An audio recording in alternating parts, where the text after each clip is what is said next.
How can critical systems thinking be best applied in the recovery of projects, but also what are the benefits of its application? Objectivity is the real benefit here, because by taking a view from what the system, critical system thinking, or thinking of what the system's doing here, you're pulling apart the whole project and what it's looking to deliver. So what is the vision behind all this? What are the key elements of that that bring that together, to understand how they all fit together and look at the key areas of those and where the interactions are between them. So get a bit like a rich picture, if you like. And therefore, you can start concentrating on where is the key set of elements that link up. So back to the outsourcing program, the key element was we needed to get guys sitting on their desks in the other country onto their PCs with an access through the network in the Citrix system to look at the development systems in the other country, in Australia. And that was taking the thing apart, looking at what is the key system here, what is the key element we need to have in place. Once you understand that, it helps to provide a better understanding how we're going to put the plan in place to therefore recover the project, because we now know what we've really got to deliver as a key set of elements, the products, if you like, or the objectives to deliver to get the solution through in the time frame we have left, or whatever the time frame that is. So sometimes even looking at that is saying, have I got a realistic time frame to be able to achieve those objectives in that time frame and realign them? With the outsourcing program, we didn't have that. We had to increase the time frame by a couple of months, and also the budget, really, because they'd messed up on the budget. But the point was, we knew what we had to do and the bits that were missing to complete the picture, and that's when the systems thinking comes into place. And the benefits are, you helps you recognize very quickly what the situation is, what you need to recover from, and therefore how can you plan to get that recovery back in place and get the project back on track a lot quicker than if you're just trying to look at the particular issue. And that's sometimes where it gets misleading. Can focusing on sustainability when working on projects be of help to troubled projects? Does it always instigate changes on an organizational level? In addition, can it prevent failures from reoccurring? Now, I was trying to look at this, where sustainability comes into it. It depends on your viewpoint on sustainability. If we take it back out a little bit and look at sustainability from an organizational perspective, there are quite a lot of different areas. This is not just carbon footprinting, but if you look at the organization keeping itself current and therefore viable from a point of view of the service or the business it's providing to the broader global picture, then reputation is also part of that. So sometimes we've got to be very careful that projects can run into trouble because we begin to realize that actually that what we are delivering might well have a major impact on that area of sustainability, like reputation, for example, or we're producing something or running something that really is not part of the organization's mission and therefore strategy. So that gets back up to the organizational level, because at the end of the day, they have that responsibility. They're accountable for all that at that level. And therefore, quite often at the organizational level, sometimes what we call the portfolio level, understanding the gambit of projects and programs that are being run in that particular portfolio or the broader organizational portfolio can give a better understanding of whether we've got projects that really should not be running. Now we've got them going, finding, well, actually, these are ones that we shouldn't be doing.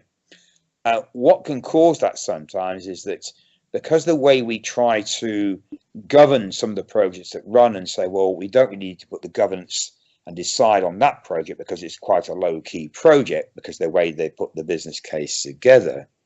The problem there is that some initiatives get run that should never have been run in the first place. And it's only later on that they start to raise concerns and therefore become a troubled project, because we realize that that project's running into a situation where it's causing problems for the organization because it's delivering something we should not be doing, or it's clashing with other projects and programs that are running too, and therefore absorbing resources that really it shouldn't be doing. So there are all various ways of doing that, and really getting a better view from a portfolio perspective, understanding the initiatives that are running in the organization, in that portfolio, or the organization as a whole, how they're impacting on the way we see us as our mission in life, and therefore what are we trying to achieve from that mission, the objectives we need to have in place, and how those projects are actually driving those strategies to help us achieve those objectives. Are they relevant or not? How they're going to impact us on us or not?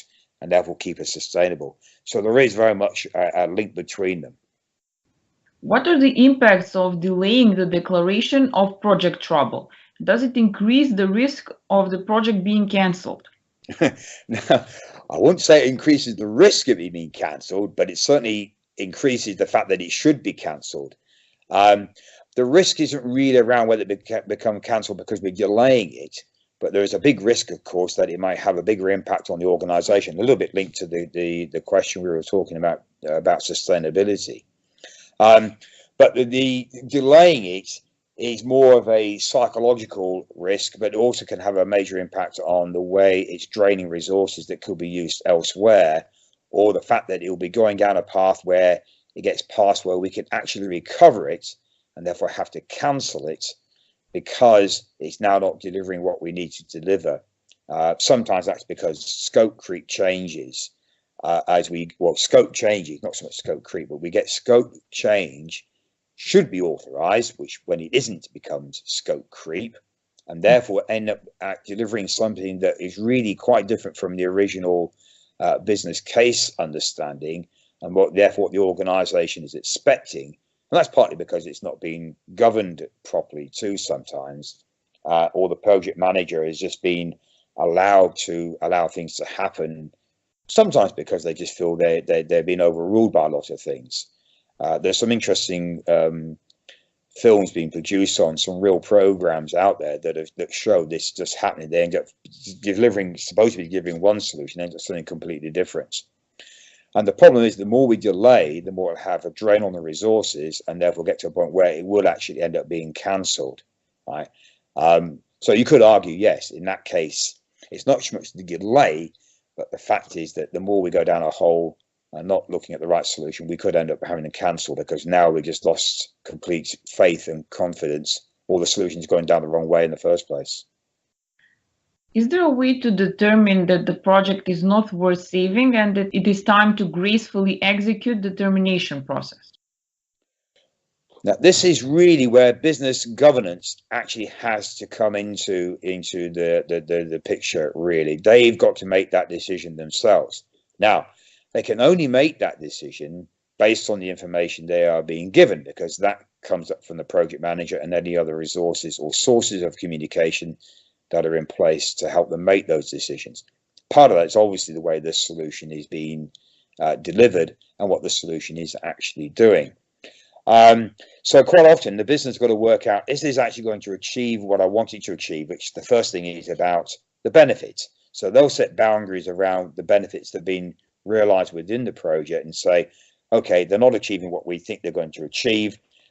We don't believe we're ever going to get to do that. So quite frankly, it's not worth going any further. Or technically, it just can't be made. Sometimes they get in there and realize at the end of the day, the solution isn't going to be viable. But we had that, well, it was a bit before I got to a particular company. They were trying to change the way the bank teller system function worked. But at the time, the technology was just not going to work. So quite often running proof of concepts, a quick understanding at a high level early in the project helps to determine that very quickly. Is that technically viable? Or even if it is what we are producing what the business really want and therefore going to do what they need? So usually the first thing is around the benefits and see if that's happening. So we're going to need to get an earlier view of that solution for the business to make that decision. At the end, it is their decision, but we've got to give them the right information to do that. Other ways around that are looking to see if the risks are greater than we expected. So we need to understand what the risks are at the beginning, and have we actually got into a situation where the risks of delivering that for the solution itself, or the impact on the organization, or really not something we want to do, or just other resources and funding. Those two can help make determinations very quickly whether it's time to pull the plug, basically, and therefore cancel the project. And it needs to be done. If it's got to be done, someone's got to make that decision. It's got to be, someone's got to be accountable for that.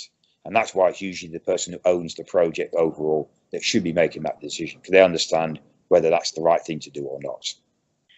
What is the best advice you can give to project managers that must face troubled projects? Now, I'm curious about the word must. So the interesting point here is I end up facing troubled projects because that's my background in troubleshooting projects and programs. It has been for years, and troubleshooting most things actually. And maybe that's because I have a bit of, critical systems thinking approach to doing things. So if I must face a troubled project, usually the best thing to do is try and gather as much information you can about what the project's supposed to be doing, where you think it is right now, and therefore what are the key elements that you need to concentrate on to deliver. But at the same time, you want to work out why are we actually having a problem here in the first place and try to get to the bottom of that, because there's no point getting it back on track if some of the root issues are still there that are causing the thing to fail in the first place. So PMs have got, quite a few things to do when they get on board. Firstly, is to understand where are we right now, what are we trying to achieve here, what's the current understanding that we've got to a particular current problem that I've had to come in and look at it and get to the bottom of that and try and see how you can recover that first of all.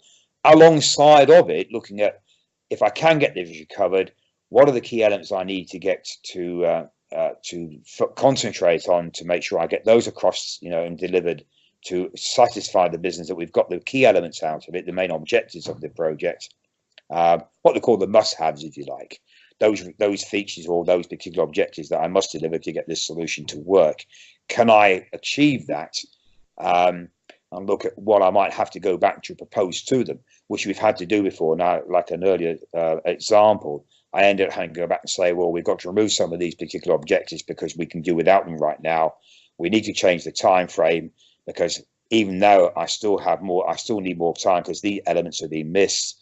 And at the same time, I need some more money because that's being missed off too. We need to increase the budget because we were already running out of money as it was.